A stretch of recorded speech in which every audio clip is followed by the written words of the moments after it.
بسم الله الرحمن الرحيم. ازيكم يا جماعه، عاملين ايه؟ يا رب تكونوا بخير. النهارده باذن الله هنعمل بديل اقتصادي للرز البسمتي.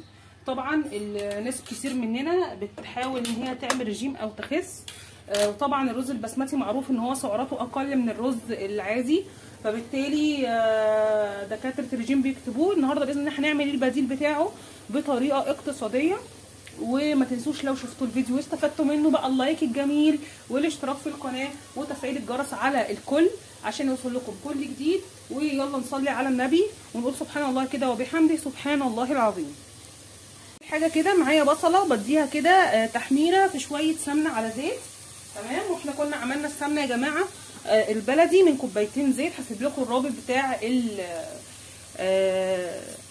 الرابط على اخر يعني في اخر الفيديو باذن الله، الرابط بتاع ازاي نحول كوبايتين زيت ل يعني كميه كبيره جدا من السمنه، حوالي وصلت ل 2 كيلو.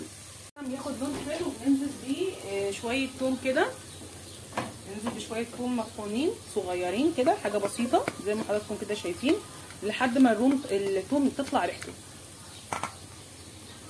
كده. بتطلع ريحته بنزل كده بمعلقه صغيره من الكمون عشان تطلع ريحتها برده، معلقه وربع زي ما تحبي حسب الرغبه. وكمان بنزل بالملح حسب الرغبه. الكمون طبعا من الحاجات الحلوه اللي بتريح البطن وفي نفس الوقت بترفع معدل الحرق. ننزل كده بالملح حسب الرغبه، تمام. ندي كده تقريبا لحد ما البهارات ريحتها تطلع كده بشويه ميه، بسم الله، على اساس ان انا عايزه البصله بتاعتي تستوي ومع البهارات كويس جدا.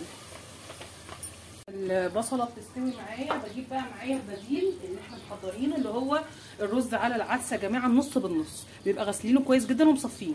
مع عيار الميه بتاع الرز بالعدس بنعاير على قد الرز. يعني انا حاطه كوبايه ونص رز، بحط كوبايه ونص عدس، وبحط يعني انا حاطه كوبايه ونص عدس كوبايه ونص رز، بحط 3/4 كوبايه ميه عشان تسوى العدس، ما احطش كوبايه ونص عدس زي كوبايه ونص رز عشان كده هيعجن مني، تمام. يعني بحط نص مقدار الميه من العدس بالاضافه لمقدار الميه بتاعه الرز، يعني نص مقدار الميه نص مقدار العدس بحطه ميه. ورز المصري طبعا كلنا عارفين ان هو كل كوبايه رز مصري بتاخد كوبايه ميه. الميه بتغلي ويعني يبتدي الرز معايا يتشرب هو العدس، بخفض النار خالص لحد تمام السوا.